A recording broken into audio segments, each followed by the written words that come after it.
What if I told you we could clip geometry using any texture that we can create inside of COPs? Let's look at how Houdini 20.5 enables us to do this.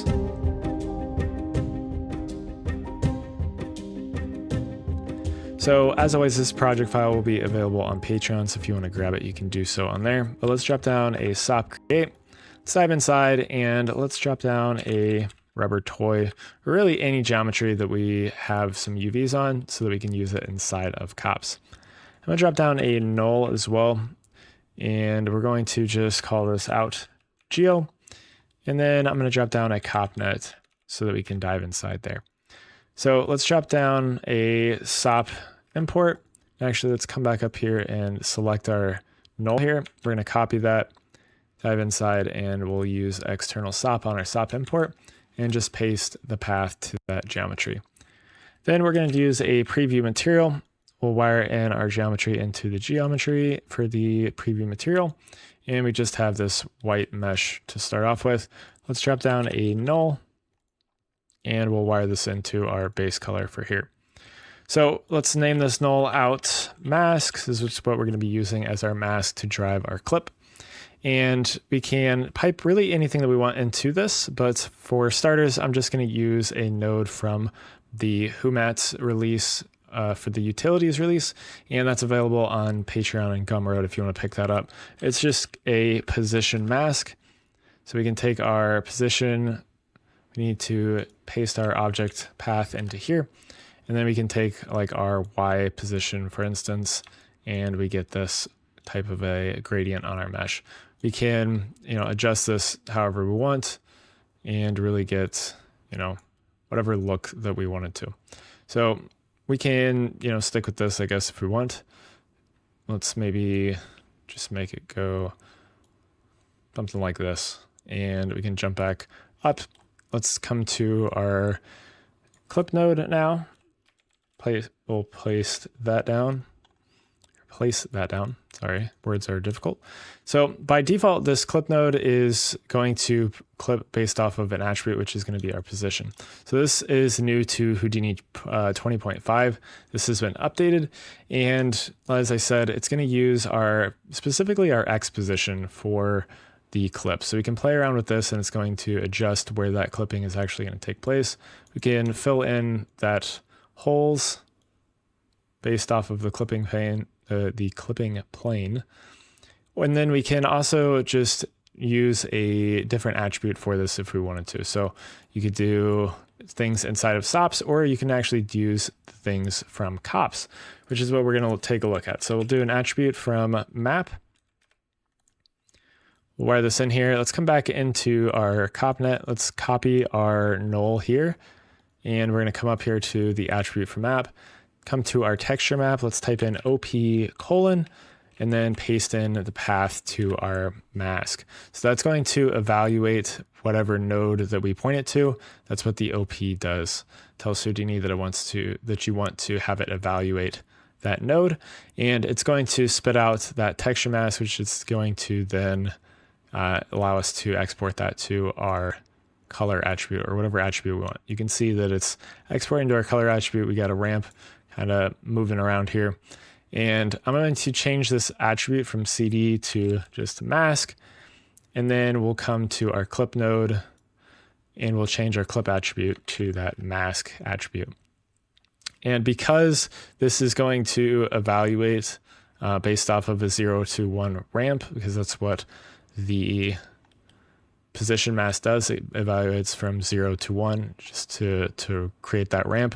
It's going to need to fall in that distance. That's going to have to be from 0 to 1. So anything outside of that is going to be not affecting our mesh. So you can see below 0, we're not affecting anything. As we start to come above 0, it's going to start to clip off our mask there, which is kind of cool. And you can see it's giving us this type of a clipping going on, and then past 1, it's going to have everything being clipped off of our mesh. So we can get some really cool effects with this, and we can really play around with this. Now, the clip node is going to be resolution dependent for your actual geometry, because it is still evaluating an attribute on the points. So we can come in here though, and we can maybe apply a noise to this. So let's take this mask. Let's maybe, I don't know, edit this. And I wanted to actually have this be all the way down at 0. Let's do maybe that. And then let's take this mask and let's multiply it by a noise. So I'm going to do a SOP setup, which is just another node from our utilities release of our HouMats, and it places down these 3 nodes for us. It's just a recipe basically. I'll eventually release this for free, but I haven't done so yet. But we'll check this use external SOP. Let's copy this path here and just paste that back into there. Let's come in here, set this to be not our position, but our UVs. You can take a look at this. This is what this is going to give us. And then let's create another output here. I'm going to take not our position, but our original position here. And we'll paste this into there. We'll take a fractal noise 3D. We'll take our original position and pipe that in here. If I look at this on our actual mesh here, you can see that we have a couple of issues. Number one, we have our seams here, so we want to get rid of that. So the way that we're going to do that is by using the extrapolate boundaries node. I have a whole video on how to get rid of seams inside of COPs. So if you want to learn more about that, there's different methods that are better for different things. So I recommend taking a look at that video if you want to figure that out. But this extrapolate boundaries works well for certain situations. So we'll take a source, and we're also going to need our alpha to pipe into the fill area. And let's just swap back and forth between these to reset that. You can see that this gives us an even harsher seam here, but we just need to play around with these values to dial this in and give us a much better looking mesh or texture. So we'll set this to 0.01 and then negative 0.001. And that's just going to clean up those seams for us. So now we can take this and we can multiply it by our Y position. Wire this into our mask. And now you see we get this type of an effect going on. Let's play around with the actual size. I'm going to disable this node just for a moment because it does take a minute to calculate. So I'm going to crank up our size here a little bit. Maybe play with the amplitude some. And yeah, maybe the center, we'll do something like that.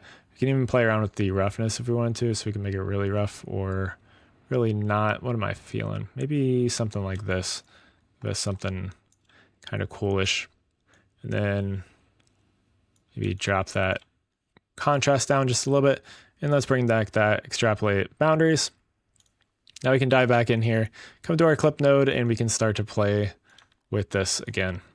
And you can see that this is going to give us a much different look to our actual clipping plane that takes place.